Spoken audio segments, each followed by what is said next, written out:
And welcome back for another Friday afternoon edition of the Green Rush Live. I'm Jimmy Young from Pro Cannabis Media, and I'm always joined by David Rabinovitz, my sidekick, who's trusty out there. sidekick. That's it. There you go.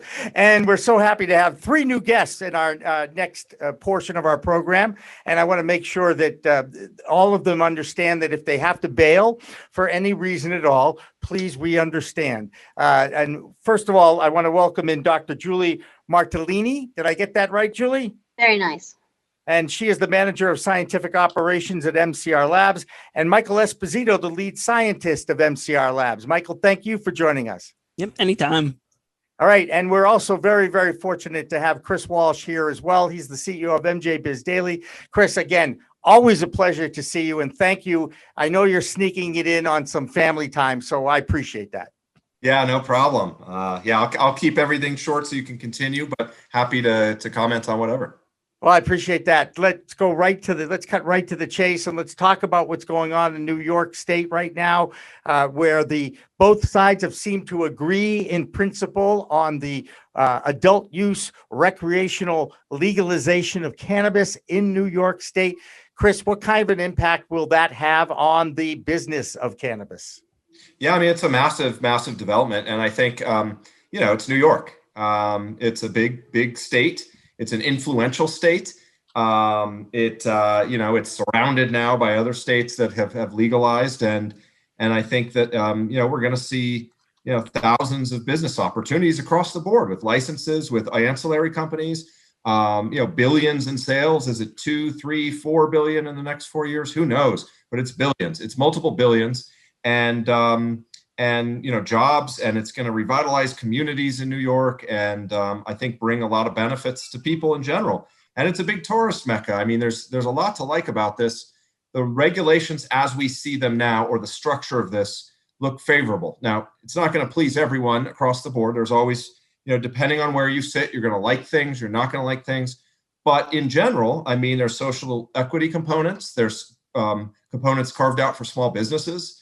It's not going to be like some other states where you're only going to have a dozen companies that just dominate the whole industry, like their current medical industry. I mean, there's a lot to like here. And I just want to say, I think what the most unique aspect that most people aren't focusing on is that this is in New York, the financial capital of the world.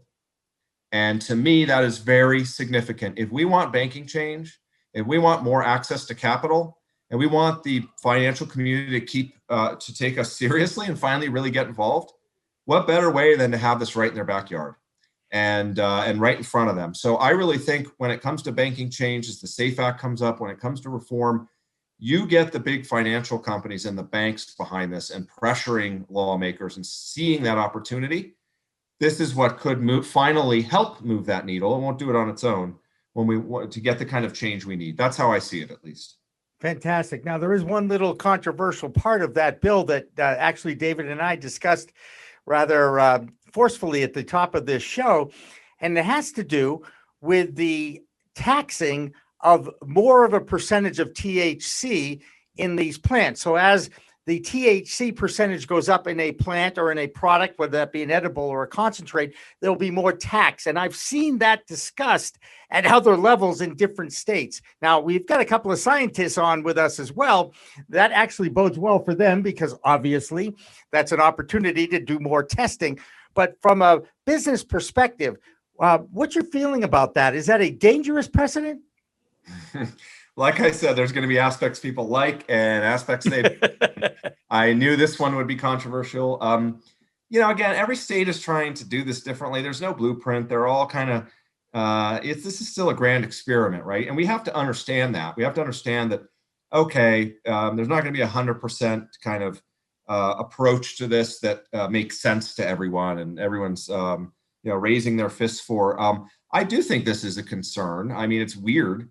Do you tax more on alcohol because it's a 12% beer versus 4%? That's strange, right? Right. So I don't really agree with this, and I hope that it doesn't go in that direction because I think it's odd. I mean, I guess there's the ability. They're looking for the ability to create as much revenue as possible reasonably, and also likely to kind of have a deterrent to having too much potency out there, rather than saying, hey, we're capping it at this. It sounds like they're saying, okay, if you want to do that, you're going to pay more. And maybe that is better than a cap on the amount of THC. Like, it could go that way. And then would people want that instead? Or do you want the ability to do this, but you pay more? I don't know. It's strange, but if that's the alternative, and I get that, this is still, people are still getting used to this and comfortable, and you just don't want people getting blotto all the time with, hugely, very, very strong, there's problems even with in the beer industry with this. You can only have 2 beers because it's loaded, with alcohol. So I get what they're trying to do. I think I don't know if this is the right approach, but there's going to be definitely different opinions on this. Well, let's go to the lead scientist of MCR Labs, Michael Esposito, who's been listening to you and nodding most of the time. And I guess the question, Michael, is, and I brought this up with David earlier in the show, is, whether there's 14% THC or 23% THC, it's going to affect everybody differently based on their own endocannabinoid system and their own tolerance and usage of the product. So does it make sense to add into some kind of a tax and keep an eye on the THC percentage from a scientific perspective? Does that make sense? Yeah, honestly, I see kind of where they're trying to go with that. Like you said, they wanted to move more product in the sense that you like the beer analogy, you don't want to load it up. I know people that can eat a fraction of an edible and have a much more significant effect than others who have to eat the entire thing. So like you're saying, it's kind of wildly variable there. Honestly, I would kind of more defer to Julie on this one. I'm the lead microbiologist, but she's got a lot more experience with the chemistry side of all this. Good job, Michael. Good job. Yes, Julie, go ahead. Yes, actually, I see the positive in this. I come from a public health background. I worked in epidemiology, and I actually, worked in the industry in Alaska, and there were groups of doctors who cultivated, and they focused on anything but THC. So I see this as actually awarding or rewarding those who focus on something other than THC and push something other than THC, because this plant offers a lot more than THC. There are many cannabinoids, and as medical research in particular, catches up, we're going to learn the additional benefits besides just what THC and what CBD can offer. Right. And of course, earlier we were talking with Chris Hudala and Tim Cash from Proverti and from Origo Labs in Illinois and Maine, Massachusetts. And we talked about CBN, another one of those designer cannabinoids. I don't even know what to call it. But the point, I guess, is we continue to do research. It goes back to what Chris talked about, is we need to get the money and the legitimacy into this industry so that the research can really begin and we can really find out what's going on with this plant and the different cannabinoids in each one. Chris, of all the cannabinoids, THC, CBN, CBG, CBD, which one do you think has the most upside? And the fact that CBD seems to be the one that is the one that's most accepted by the public because it's a non-intoxicating cannabinoid. What's your feeling about the different markets for the different chemicals that can be extracted from this plant? Yeah, that's a good question, and they might be better to answer some of this too, based on what they've seen. I think that there's I think the jury's still out. We got to see.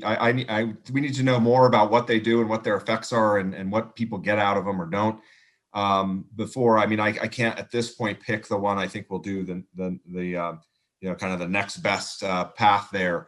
But I think there's a lot of unfamiliarity with all these, and we're researching them and we're finding all this out as we go. So I think as that matures and we go further in that direction and can actually speak to what all these, we're still figuring out THC, right, in a lot of ways, and CBD. And so there's a lot of these, and then you move that way down the spectrum here of where we're at in the evolution of our understanding. So I would say, it depends. It depends on where the research goes, and hopefully, finally, research can lead the way in this industry and not come at the back because we don't have money for it when it's a legal substance, and it could be the other way around. So maybe with these others, it goes that way instead, which it should. and research is telling us all about it. And then we figure out how to best use it. All right. Which of my scientists wants to talk about the Delta 8, 9, 10, all these deltas? I honest to God, I never took chemistry, so I try to learn as much as possible through interviews. But can you dumb down what the Delta 8, 9, and 10 are all about in this plant, and how do they get to them? Or are they all from the plant? And which one, Julie or Michael? You guys get to go. You can fight it out on who answers this, or both of you can throw something in here. Mike, how about Michael? Julie, go ahead. You unmuted first, so I'm going to Julie first. I'll chime in first. That's fine. I mean, and this actually kind of, runs along the same line of what Chris was saying too, because in regards to Delta 8 and Delta 9, Delta 9 is, the native THC form. That's the psychoactive form. And these differences are really just, bond differences between one molecule versus another. So there's a ring within THC, and where the double bonds end up, that's the gist of how you, differentiate which isomer you have. But Delta 9 is the main THC in the plant. Delta 8, which, we're kind of catching up on that as well. That's actually what some of our research colleagues are only allowed to use. And when their risks are no longer tied, and they can study the Delta 9 on federal research grants, then some research will very much catch up. But that's kind of an interesting point to go along the lines of what Chris was saying. Once research is allowed to use all of the isomers that exist, then we'll actually be able to learn a lot more and a lot faster. So one of the research studies that came out this past week that we actually reported on our We Talk News, which, by the way, follows this live stream at 6 o'clock, will be our regular 20-minute We Talk News, which is truly becoming a cannabis coast-to-coast report. We've got 6 correspondents in different markets from all over, including Chris's MJ Biz Daily International reporter, Solomon Israel, calling in from our Canadian bureau. And Chris, again, thank you for that. And Solomon does a great job for us. It is the research thing. And one of the research that came out was done on University of Mississippi cannabis, which we all recognize in this industry is not as potent or well manicured than others.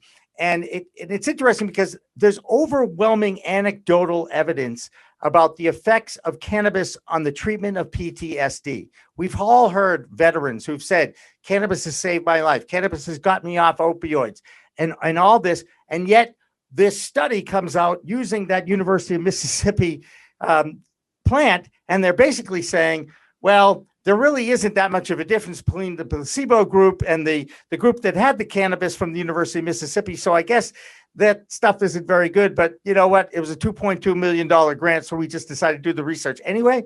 I mean, that's crazy. Chris, I know you have to run. I see that. And I just want to thank you as always. One more thing for Chris before he goes, and then we'll get back to that. A plug for MJ BizCon. It's in person. It's in Vegas, and it's in October this year, and I'll be there as well as others from Pro Cannabis Media. You want to give a quick plug for what's coming up again? Yeah, no, thank you. Yeah, we're coming back. We're coming roaring back. We're going to be live in person, safe, socially distanced, but we're ready, and everyone we hear from is ready. And we're going to have science tracks and a science side. We've got investing, of course, all the content and networking that we do. So we're ready to kind of rev that engine up, and I think people are excited that we're actually going to get together face to face again. Oh, I hope I recognize people face to face after seeing them behind their mask for all this time. But Chris, again, thank you so much for taking the time out of your family time, and we'll be in touch. Thank you, and I'm hoping to work off my COVID weight gain. So hopefully I've got 6 months to do that.